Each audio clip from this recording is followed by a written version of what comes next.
How would you rate your self-esteem, your self-confidence?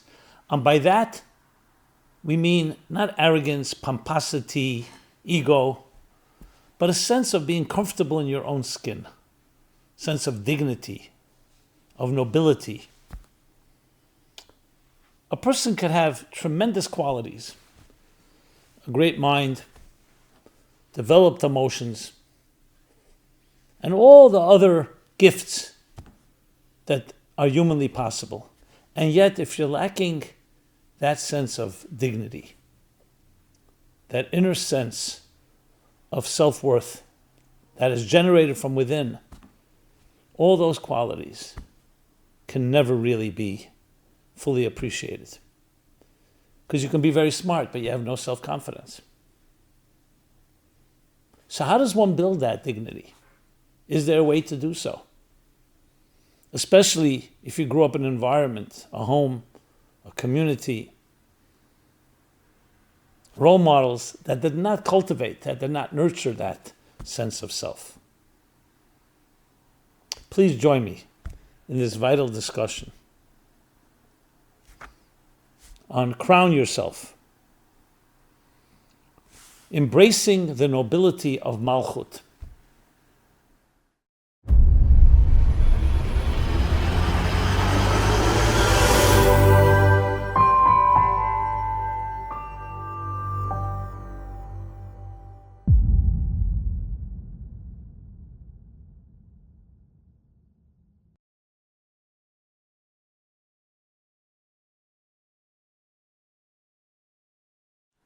Hi, this is Simon Jacobson, and we'll be speaking about Crown Yourself, embracing the nobility of Malchut. This program is dedicated by Todor Georgiev in honor of all the Jewish people for bringing Torah to the world and eradicating all evil out of this world. How would you rate your self-confidence, your self-esteem? And by that, I don't mean arrogance, ego, pomposity. I mean that sense of self-value, being comfortable in your own skin, not being overly satisfying and pleasing others. That doesn't mean you shouldn't be nice and civil, but that your life is not driven by what others think of you. You have a sense of self, and that is generated from within. Being comfortable in your own skin. There are not many people that have that. And for many different reasons. The most obvious of the usual suspects is the home you grew up in, the environment. You had very critical parents. Critical meaning they criticized, they judged, very demanding. That often undermines that sense of self. It could also come from our schooling, from friends, bullying, and in general, social pressures and demands, where your life is not driven by just pleasing someone else.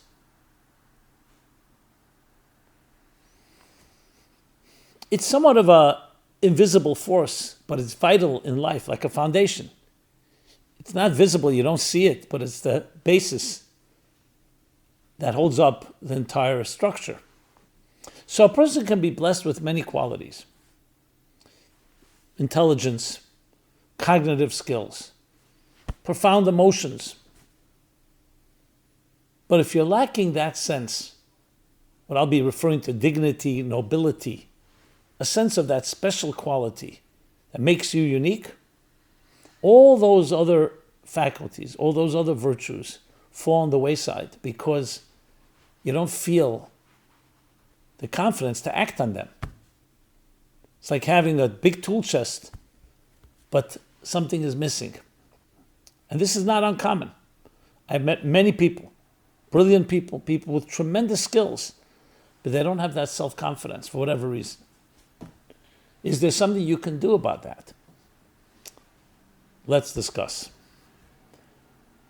So what we've been doing in the last weeks, you may have noticed, is like a series of emotional development, character development, looking at different parts of our emotional psyche, whether it's love or discipline, Corresponding to the 7 weeks between Passover and Shavuot is a special period of this type of personality development and character refinement, with each week focusing on another one of the 7 emotions on the spectrum of the human psyche. And we're now in the last week, the week of Malchut. Malchut literally means kingship or nobility.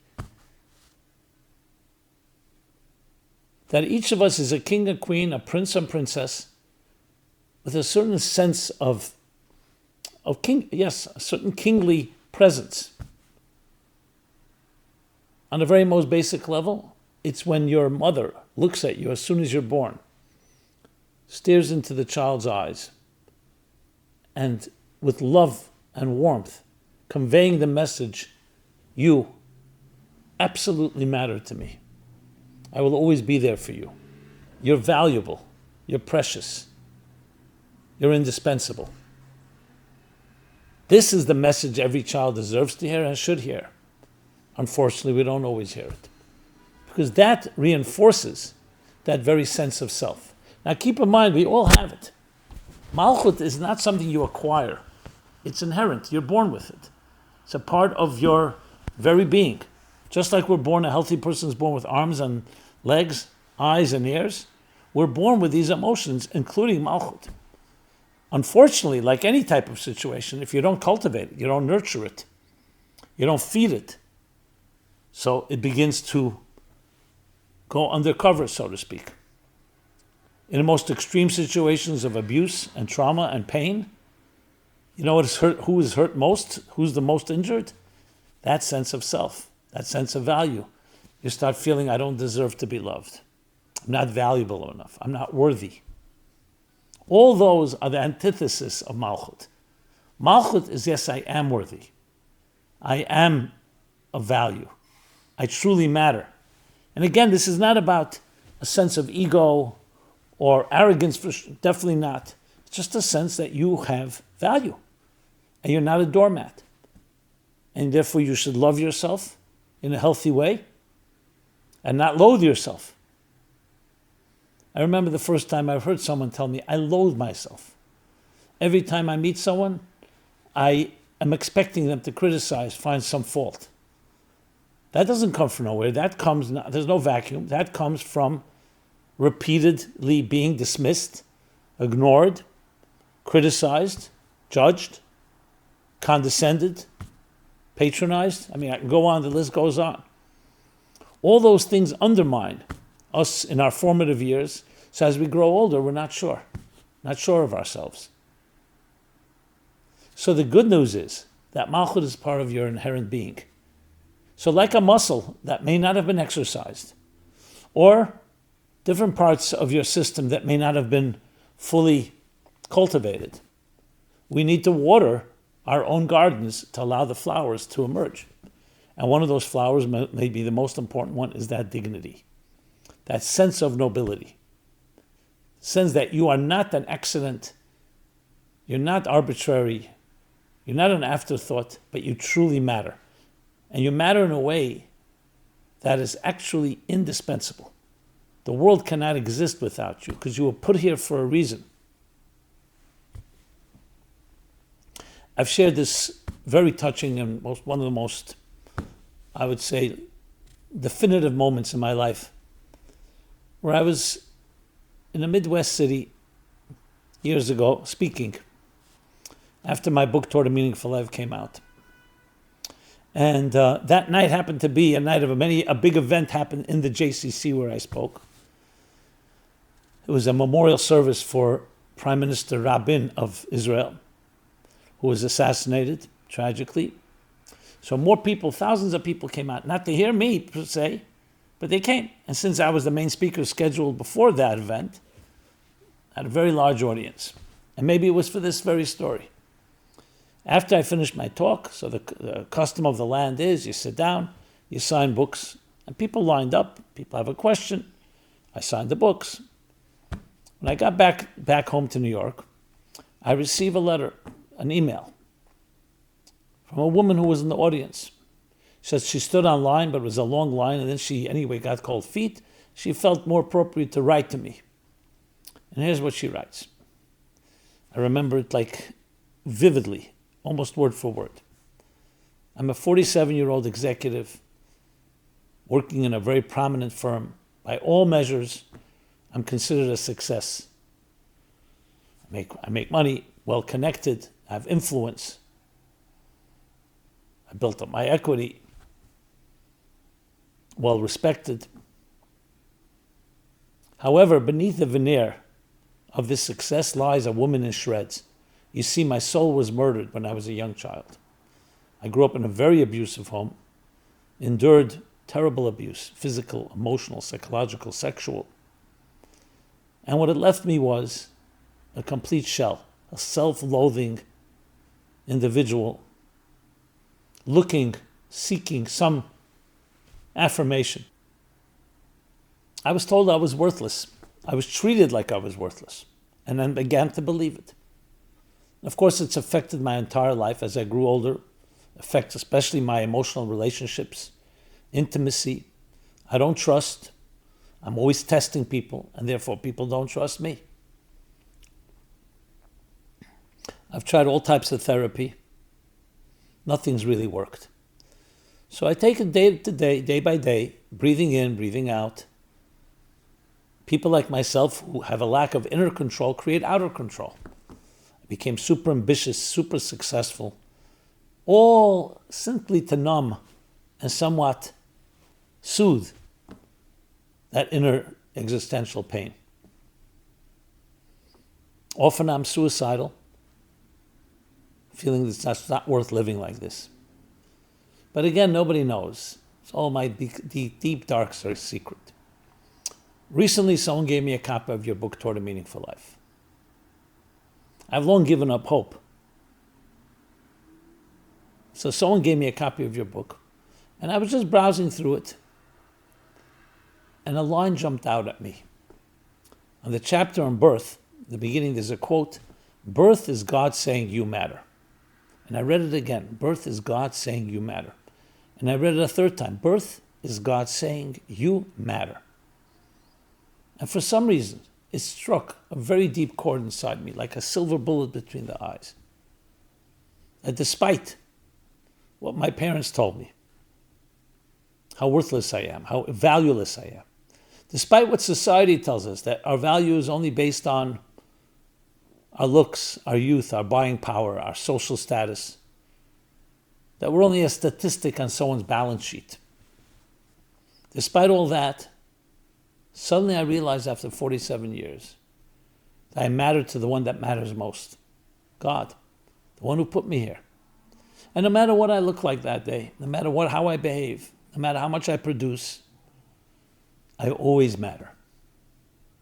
So though I have years to heal, but for the first time in my life, I have hope. I have my work cut out for me. I have to create bypass surgery. And this is what she says, which would be eloquent were it not under the circumstances. I need to create bypass surgery to bypass the clogged and blocked and injured arteries impacted by the abuse I endured, and reconnect to that pure moment at birth where God said, you matter, you are my child, I love you unconditionally, you are indispensable. And then she concludes, thank you for giving me back my life.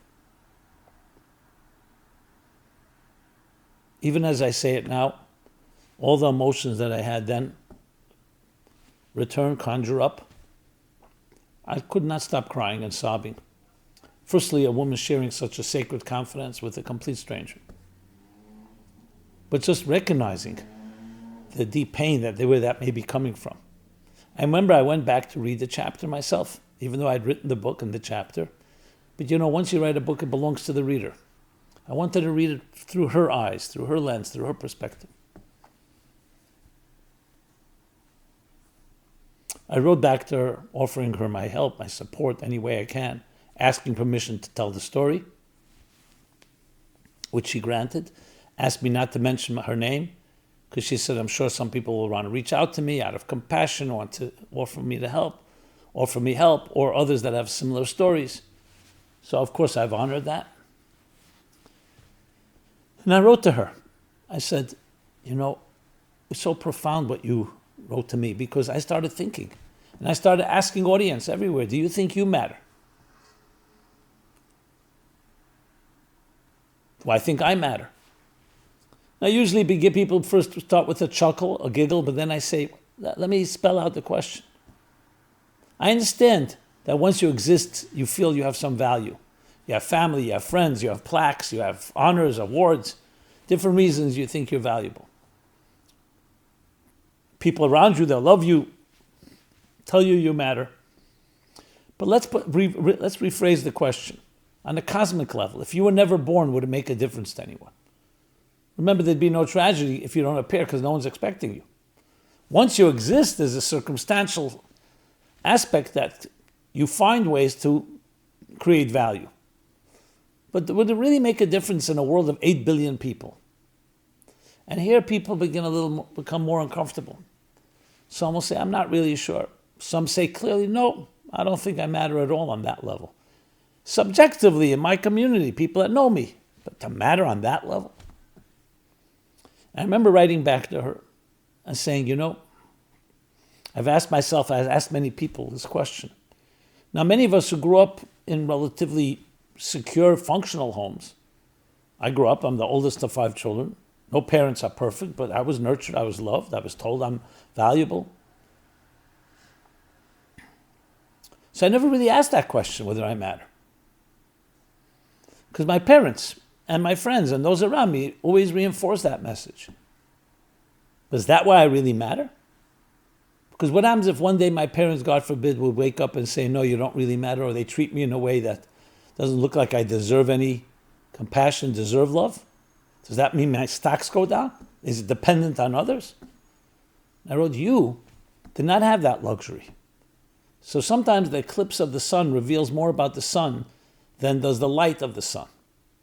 The eclipse that you experienced forced you to discover what causes true value, not people. Parents can reinforce it, friends can reinforce it, but it comes from a place that's beyond us, something that no one can take from you because no one gave it to you, and that is God saying, by virtue of your existence, birth is God saying you matter.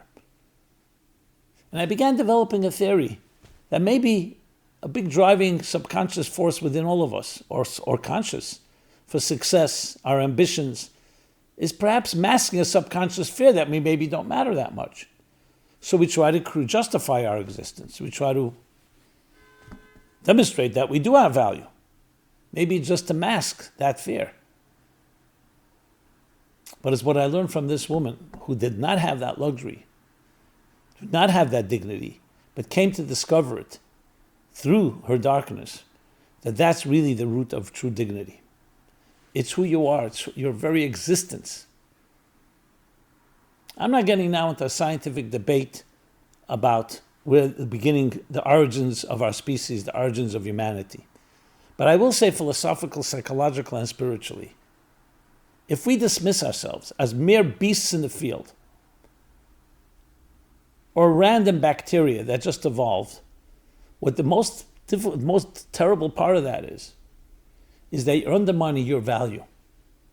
The perspective that the Bible tells us, the Torah tells us, you were created in the divine image. And as such, you're a piece of the divine, a piece of eternity and infinity on this earth.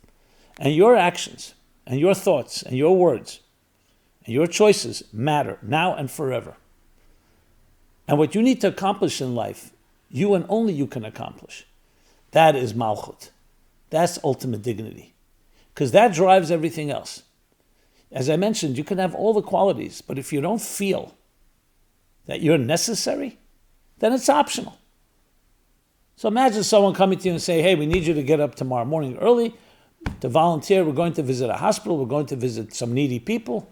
We need you to come along. So early in the morning, you say to yourself, do you really need me? Can someone else do it? The person says, you know what? If you can't do it, that's also fine. That's not exactly going to motivate you to go out of your way. But if they say, I can't do it without you, they tell this anecdote. The olden days, the old cities, old world. So there's a very poor town. People barely eked out a living.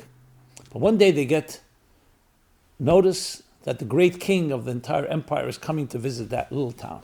So you can imagine what kind of joy. But they wanted to also present the king with some gift, but they didn't have much.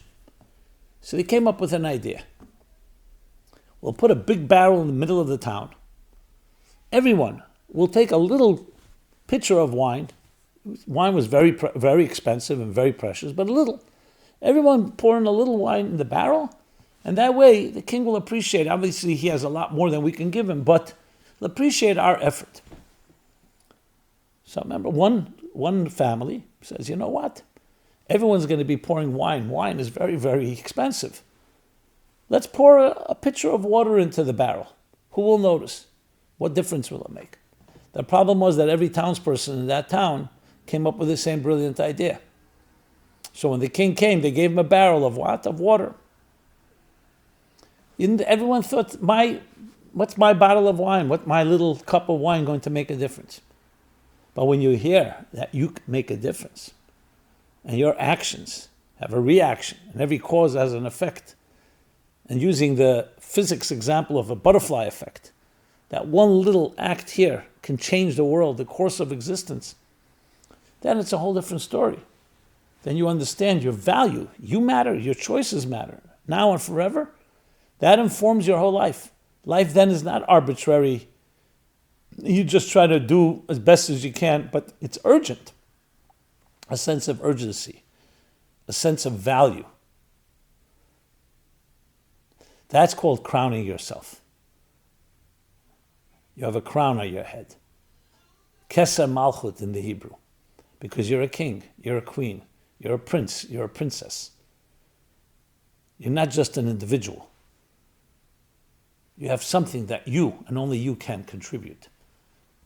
Now, truth, that dignity should actually bring a lot of humility. And that's how it's exactly explained, that Malchut is dignity, but it also has nothing of its own. That's the words of the Zohar, like the moon. It doesn't have light of its own, it's reflecting the light of the sun. But in that humility comes the greatest power of all. That infinite value that you have. Because it's not coming from ego, it's not coming from others, it's coming from within you, but because you suspend yourself, instead of focusing on your own self and your own needs, you recognize you're part of something greater. That's what gives you this indispensable value. And that's the power each one of us has. Now, how do you cultivate that? Especially if you don't feel it. You feel the opposite. So it comes down to exercises. You have to exercise. A few practical exercises. One is get involved in something you really find value in. At the end of the day, don't go to sleep saying, I did nothing today, I'm a loser, I'm worthless. Something you did. You helped someone. You wrote something. You shared something. Something you can say, this day was used in a way that I feel proud. In other words, pride breeds pride. Dignity breeds dignity. If you don't do things that bring you pride, it's not going to just come from nowhere. So doing things that actually make you proud. It could be helping your child, if you have children. It could be helping a stranger. There's so many ways, but it's something proactive that you've done that you can say, I feel good about this. And again, this is not about patting yourself on the back. It's just cultivating a sense, not a sense of loser or failure, but a sense of success, even if it's small steps. Second thing, surround yourself with people that are encouraging. So often we have friends on our Rolodex, on our contact list. When you call them with any enthusiasm, any excitement, they're always sure to throw cold water. Don't get so excited. No, they're either cynical or skeptical or basically cool you off. You want someone who will say, yes, that's a great idea. Let's try it. I believe in you. You want people like that in your life.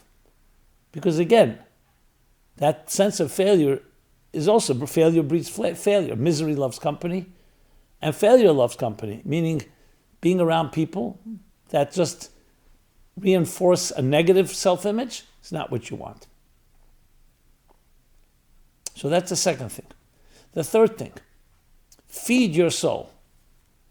I often talk about immersing yourself in a spiritual spa every day. SPA acronym, study, prayer, action. Cognitive, emotional, and behavioral conditioning. Study something soulful, spiritual, something that feeds your soul, that you recognize what a soul is, what a unique soul is. We're not just bodies. Our body is our vehicle. The soul is what makes you valuable. Study about it, read about it, be inspired by it. Second is emotional conditioning. A prayer, a song, a poem that feeds you emotionally. A great prayer that I often suggest is the morning one, Moda Ani, it's called. Thank you, we acknowledge, thank you for returning my soul to me. But said with emotion, with a sense of appreciation. And finally, behavioral. Doing acts of kindness, acts of goodness. And today it's very easy. You don't even have to move. You can share a beautiful thought, a beautiful feeling that you receive by social media, text, email, or other ways. Easily share it with your list or create a list.